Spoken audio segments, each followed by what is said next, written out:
बद्रीनाथ में भी क्लास गर्म पानी के कुंड प्रेजेंट थे। मैं ये कह रहा था, तो बद्रीनाथ में भी I remember I saw these hot spots. In our country, there are very limited number of places where geothermal energy can be harnessed on a commercial scale. पैसा कमाने के लिए कम थी वहाँ पर। जो ये गर्म पानी, Badrinath is very far away from Delhi, और काफ़ी ना 1-2 दिन का रास्ता उसमें माउंटेन्स में से ही होके जाता है क्लास। तो ये जो मतलब उसके बाद उसमें है ना, जितने भी पिलग्रिम्स हैं यहाँ पर, वहाँ जो भी श्रद्धालु है वो उनमें दे टेक बाथ, और गर्म पानी में नहाने से बॉडी गेट्स रिलैक्स, अगर आपने कोई बहुत ज़्यादा जर्नी की है तो। मध्य प्रदेश और हिमाचल प्रदेश में हमारे यहाँ पर हैं, और यूएस और न्यूजीलैंड में भी काफ़ी सारे जियोथर्मल एनर्जी पावर प्लांट्स हैं जो सक्सेसफुली वर्क कर रहे हैं। तो क्लास जियोथर्मल में हम अर्थ से हीट ऑब्टेन करते हैं। सारे क्वेश्चन भी होमवर्क में आपको करने हैं, then I will discuss it. अब सबसे मेन सोर्स ऑफ एनर्जी आता है nuclear energy. Class nuclear reaction actually 92 से ज़्यादा जिनका एटॉमिक नंबर है वो सारे रेडियो एक्टिव एलिमेंट्स। तो क्लास जो रेडियो एक्टिव एलिमेंट्स हैं उनके द्वारा फिजन और फ्यूजन दो फिनोमिना है, न्यूक्लियर फिजन और न्यूक्लियर फ्यूजन। तो जो एनर्जी रिलीज होगी ड्यूरिंग अ न्यूक्लियर रिएक्शन उसे हम न्यूक्लियर एनर्जी कहेंगे। जैसा कि क्लास मैंने आपको बताया, there are two phenomenas, nuclear fission and nuclear fusion. Nuclear energy जो है मेनली फॉर्म ऑफ हीट में ही ऑब्टेन होती है, फिर उसी हीट को यूज किया जाता है to run the blades, to turn the blades of the turbine. वैसे तो न्यूक्लियर फिजन के बारे में पहले मैं बताना चाहूंगा। सिंपल हिंट है, फिजन का मतलब है ब्रेकअप और फ्यूजन का मतलब है पैचअप या ज्वाइनिंग अप। अब फिजन में क्या होता है, एक स्मॉल मूविंग न्यूट्रॉन एक मिडल साइज यूरेनियम के न्यूक्लियस को हिट करता है, तो दो मिडल साइज बेरियम और क्रिप्टन बनते हैं और 3 न्यूट्रॉन और इजेक्ट होते हैं, plus tremendous amount of energy release होती है। ये सामने जो क्लास आप रिएक्शन देख रहे हैं, uranium for you, uranium plus 1 neutron, fission reaction हो रही है, बेरियम और क्रिप्टन बन रहे हैं प्लस 3 न्यूट्रॉन इजेक्ट हो रहे हैं। ये 3 neutron near by uranium atoms को हिट करते हैं। ऐसे 3 से 9, 9 से 27 इस तरीके से न्यूट्रॉन निकलते हैं और यूरेनियम के एटम्स को हिट करते हैं। राइट क्लास, ये आपको ध्यान में रखना है। जो पहला बॉम्ब हिरोशिमा पे गिरा था बेटा, द फर्स्ट बॉम्ब, आपको पता है यूएस ने वर्ल्ड वॉर 2 में 2 बॉम्ब्स, एक हिरोशिमा पे एक नागासाकी पे गिराया था। जो पहला बॉम्ब जिसका हिंट था, निकनेम होते हैं मिलिट्री में हर चीज़ के, स्मॉल चाइल्ड, जो स्मॉल चाइल्ड पहला बॉम्ब गिराया गया था क्लास, वो यूरेनियम के फिजन पर ही बेस्ड था। जो सामने आप रिएक्शन देख रहे हैं उसमें वही यूज हुई थी। ऐसे जो दूसरा बॉम्ब गिराया गया था नागासाकी पर लगभग 1 महीने बाद, वो प्लूटोनियम के फिजन पे बेस्ड था। वो रिएक्शन यहां पर दे नहीं रखी, आप बोलोगे तो मैं आपको वो रिएक्शन भी बता दूंगा। तो न्यूक्लियर फिजन की definition, Shreya can you please read this first paragraph, what is the meaning of fission?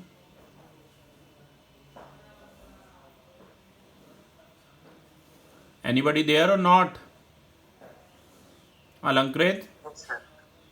read first paragraph. Yes, sir. The word fission means to split into 2 or more parts. This process in which the heavy nucleus of a radioactive atom, such as uranium, plutonium, or thorium, splits up into Be a bit smaller louder. nuclei. Yes. पढ़ो. Splits up into smaller nuclei when bombarded with low energy neutrons is called nuclear fission. A tremendous amount of energy is produced in the nuclear fission process. The sum of masses of the smaller nuclei formed in a fission reaction is a little less than that of the mass of the original heavy nucleus. So there is a small loss of mass in the nuclear fission process, which appears as a tremendous amount of energy. Please note that nuclear fission is carried out by bombarding the heavy nuclei with low energy neutrons, which are also called slow moving neutrons. We will now give an example of a nuclear fission reaction. We will use the easily fissionable isotope of uranium called uranium-235 in this example. When uranium-235 atoms are bombarded with slow-moving neutrons, the heavy uranium nucleus breaks up to produce two medium-weight atoms, barium-139 and krypton-94, with the emission of three neutrons. A tremendous amount of energy is produced during the fission of uranium. This fission reaction can be represented in the form of nuclear equation as follows. Class जैसा कि मैंने बताया, fission में एक slow moving neutron क्या करता है, uranium के न्यूक्लियस को हिट करता है। उसका 92, ये 235 इसका एटमिक मास है। दो तरह के यूरेनियम होते हैं, एक U235 होता है, एक U238 होता है। तो small moving low energy neutron जब हिट करता है यूरेनियम को, न्यूक्लियस को, तो वो स्प्लिट अप हो जाता है बेरियम क्रिप्टन में, और 3 न्यूट्रॉन और मिलते हैं और काफ़ी ज़्यादा एनर्जी मिलती है। मेनली इंडिया एक ऐसी कंट्री है जो न्यूक्लियर वेपन्स भी बनाता है और इलेक्ट्रिसिटी भी जनरेट करता है, और आने वाला जो बेटा फ्यूचर है वो न्यूक्लियर एनर्जी पे ही हमें डिपेंडेंट होना पड़ेगा। उसके लिए बस हमारी कंट्री में तो इतना U235, U238, U235 तो वैसे ही कम अमाउंट में मिलता है, तो U238 मिला के उसकी कमी पूरी कर ली जाती है। तो ये उसका फ्यूल है। अब मैं आपको बोरॉन जो है इसकी प्रॉपर्टी होती है, वो न्यूट्रॉन को एब्जॉर्ब कर लेता है। देखो एटमिक बॉम्ब में तो 3 न्यूट्रॉन इजेक्ट होते हैं, लेकिन अगर इसे अनकंट्रोलेबल चेन रिएक्शन बोलते हैं। इसी रिएक्शन को अगर आपने कंट्रोल करना है तो बोरॉन या कैडमियम की रॉड यूज की जाती है न्यूक्लियर रिएक्टर में। उनका काम होता है वो ये 3 में से 2 न्यूट्रॉन्स को खा जाती हैं, एब्जॉर्ब कर जाती हैं, और बाकी एक ही न्यूट्रॉन बचता है। फिर वो एक न्यूट्रॉन जो है एक ही यूरेनियम एटम को हिट करता है, जबकि ये जो सामने आपको दिख रही है एक अनकंट्रोलेबल चेन रिएक्शन है, पर जो हम न्यूक्लियर रिएक्टर के अंदर करते हैं बेटा वो कंट्रोलेबल चेन रिएक्शन होती है।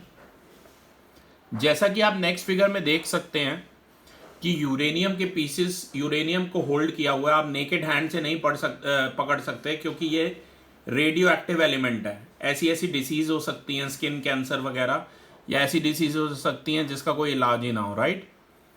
Uranium is used as a fuel in the reactor of a nuclear power plant in the form of uranium rods.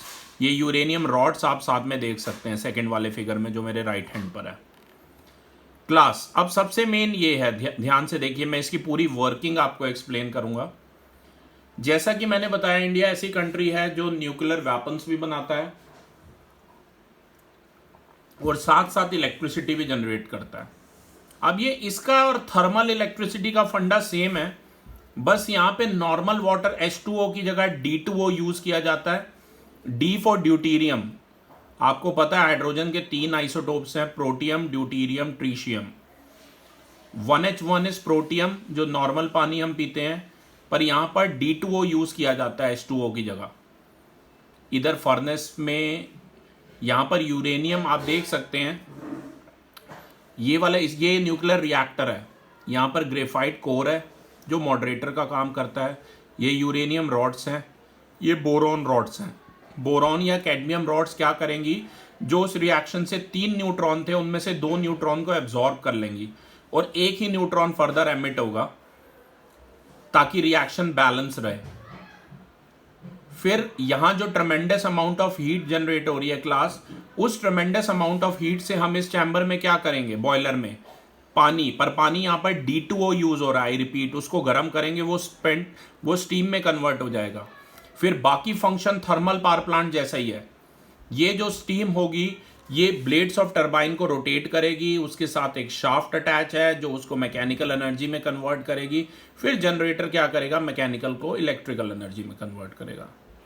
यहां एक और चैम्बर है जहां से वाटर आउट और वाटर इन का देख सकते हैं, और जो स्पेंट स्टीम है क्लास, वो भी यहां पर देखो एक कनेक्ट किया हुआ है कि ये स्टीम जाके वापस यहां पर मिल जाए ताकि स्टीम का लॉस कम से कम हो। क्लास ये न्यूक्लियर पावर प्लांट की वर्किंग है, इस तरीके से आप इलेक्ट्रिसिटी जनरेट कर सकते हैं। मैं फिर से बता दूं, यहाँ हैवी वाटर यूज होता है, D2O। रिएक्शन वही है जो हमने आपको अभी ऊपर बताई है, U235 वाली। आपकी जानकारी के लिए बता दें, इंडिया में अभी तक सिर्फ 6 ही पावर प्लांट है nuclear. Shreya, are you there? Okay, Alankrit, can you please read about these nuclear power plants in India? Yes, sir. There are a total of 6 nuclear power plants in India at present. These nuclear power plants are located at first is Tarapur in Maharashtra, second is Rana Pratap Sagar near Kota in Rajasthan, third is Kalbakkam in Tamil Nadu, and fourth is Narora in Uttar Pradesh, fifth is Kabrapur. Kaiga in Karnataka. तो class अगर हमारे पास ज़्यादा से ज़्यादा हम nuclear power setup कर लें, nuclear power plant setup कर लें, यूरेनियम हमें मिल जाए, तो हम ज़्यादा से ज़्यादा इलेक्ट्रिसिटी जनरेट कर सकते हैं। ये जो पिक्चर आप देख रहे हैं, this is the devastation caused by the nuclear bomb explosion in Hiroshima. पूरा का पूरा शहर तबाह हो गया था। 10-10 लाख की आबादी वाले 2 शहर थे, पूरे के पूरे तबाह हो गए थे। जैसा कि मैंने बताया, पहला वाला जो हिरोशिमा पे गिरा था वो U-235 के फिजन पर बेस था, और दूसरा वाला जो नागासाकी पर गिरा था वो प्लूटोनियम 239 के फिजन पे बेस था, राइट।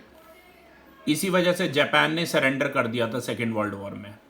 ये आइंस्टाइन का फेमस एनर्जी मास रिलेशनशिप है, E=mc², जो कहता है अगर 1 किलोग्राम का मास है, वेलोसिटी ऑफ लाइट आपको पता ही है 3 × 10⁸ मीटर पर सेकेंड, तो लगभग 1 किलोग्राम मास से भी हम इतनी एनर्जी प्रोड्यूस कर सकते हैं, 9 × 10⁻16 जूल्स। अब ये इलेक्ट्रॉन वोल्ट भी एक यूनिट होती है, 1.6 × 10⁻−19 मेगा है, तो 10⁻6 से बेटा मल्टीप्लाई कर देना, ठीक है। और 1U = 931 मेगा इलेक्ट्रॉन वोल्ट होता है। अब मैं न्यूक्लियर फ्यूजन के बारे में आपको बताना चाहूंगा। न्यूक्लियर फ्यूजन, फ्यूजन का मतलब है पैचअप, है पैचअप। इसमें दो स्मॉल न्यूक्लियाई कंबाइन कर जाते हैं लाइट एलिमेंट्स के, और एक हैवी न्यूक्लियस बनाते हैं, right. The process in which 2 nuclei of light elements like that of hydrogen combine to form a heavy nucleus like that of helium, इसी को न्यूक्लियर फ्यूजन कहते हैं क्लास। लेकिन इसके लिए कुछ कंडीशंस की जरूरत होती है, जैसे इसके लिए मिलियंस ऑफ डिग्री सेल्सियस की टेम्परेचर की जरूरत है। सन के अंदर जो रिएक्शन चल रही है क्लास, वो न्यूक्लियर फ्यूजन ही रिएक्शन चल रही है, जिसमें अभी सन की हाइड्रोजन हीलियम में कन्वर्ट हो रही है। सारी हीलियम जब कार्बन में कन्वर्ट हो जाएगी, उसकी बाद सन की जो आउटर मोस्ट सरफेस है, उसको भी कोरोना ही कहते हैं, वो एक्सप्लोड कर जाएगी और सन रेड जाइंट स्टार स्टेज में चला जाएगा और पूरा सोलर सिस्टम उसके अंदर आ जाएगा। पर अभी घबराने की जरूरत नहीं है, क्योंकि ऐसा 2.5 करोड़ सालों के बाद होगा। अभी सन अपनी यंग एज में ही है।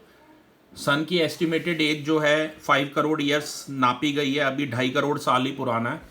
तो अगले 2.5 करोड़ ईयर्स के बाद ऐसा होगा। अब इसकी रिएक्शन ध्यान से देख लीजिए। 2 लाइट एटम्स जैसे कि 1s2 + 1s2 जब फ्यूजन रिएक्शन में कंबाइन करते हैं तो 2He3 बनाते हैं, प्लस एक न्यूट्रॉन इजेक्ट होता है, ट्रमेंडस अमाउंट ऑफ एनर्जी होती है। Class fusion reaction just opposite है फिजन की, क्योंकि इसमें ज्वाइनिंग होती है और फिजन में ब्रेकअप होता है।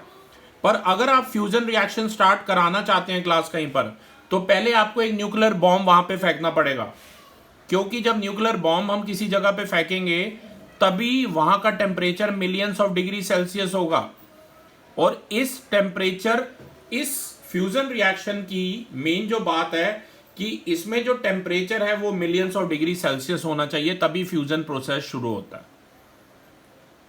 जो एनर्जी प्रोड्यूस होती है न्यूक्लियर फ्यूजन में, इसको अभी तक कंट्रोल नहीं किया गया, तभी हम इससे बिजली तो नहीं बनाते। पर न्यूक्लियर फ्यूजन की टेस्टिंग रशिया ने 1964 में कर रखी है। यूएस ने के पास भी, अभी नॉर्थ कोरिया वाले भी दावा कर रहे थे कि उनके पास फ्यूजन बेस्ड बॉम्ब है। जो हाइड्रोजन बॉम्ब है उसको फ्यूजन बॉम्ब भी कहते हैं। जैसा कि देख सकते हैं, ये कहीं ज्यादा, अगर फरीदाबाद को तबाह करना है, फरीदाबाद जैसे शहर को, तो एक न्यूक्लियर बॉम्ब जो फिजन रिएक्शन पे बेस्ड है वो काफी है। और अगर पूरे हरियाणा तक को तबाह किया जा सकता है हाइड्रोजन बॉम्ब से, राइट, अगर इसका गलत यूज, तभी हर देश की गवर्नमेंट बचती है कि ये गलत हाथों में ना पड़ जाए, राइट। इंडिया, पाकिस्तान और कई बड़ी बड़ी कंट्रीज ने आपस में ट्रीटीज की हुई हैं कि वो एक दूसरे पर किसी भी सूरत में न्यूक्लियर वेपन्स का प्रयोग नहीं करेंगे। तो class, this was about hydrogen bomb. ये थर्मोन्यूक्लियर फ्यूजन रिएक्शंस होती हैं हैवी हाइड्रोजन एटम की, जैसे कि ड्यूटेरियम या ट्रीशियम की, जो हीलियम एटम प्रोड्यूस करता है। सन के अंदर भी आप ध्यान से देखिए हाइड्रोजन न्यूक्लियाई है, हीलियम बना रहा है, यही रिएक्शन फ्यूजन रिएक्शन चल रही हैं। जो एडवांटेज है न्यूक्लियर फ्यूजन रिएक्शन की फिजन के ऊपर कि एनर्जी जो फ्यूजन रिएक्शन में कहीं ज़्यादा लिबरेट होती है क्लास, ठीक है। बाकी है एडवांटेजेस ऑफ न्यूक्लियर एनर्जी। अलंकृत please read the advantages and disadvantages of nuclear energy. Advantages of nuclear energy. Please be a bit louder. The advantages of nuclear energy are that, first point, it produces a large amount of useful energy from a very small amount of nuclear fuel like uranium-235. Second point, once the nuclear fuel like uranium-235 is loaded into the reactor, the nuclear power plant can go on producing electricity for 2 or 3 years at a stretch. There is no need for putting in nuclear fuel again and again. Third point, it does not produce gases like carbon dioxide, which contribute to greenhouse effect, or sulfur dioxide, which causes acid rain. And disadvantages of nuclear energy. The disadvantages of nuclear energy are that, first point, the waste product of nuclear fission reactions produced at nuclear power plants are radioactive, which keep on emitting harmful nuclear radiations for thousands of years. So it is very difficult to store or dispose of nuclear waste safely. Improper nuclear waste storage or disposal can pollute the environment. Second point, there is a risk of accidents in nuclear reactors, especially the old nuclear reactors.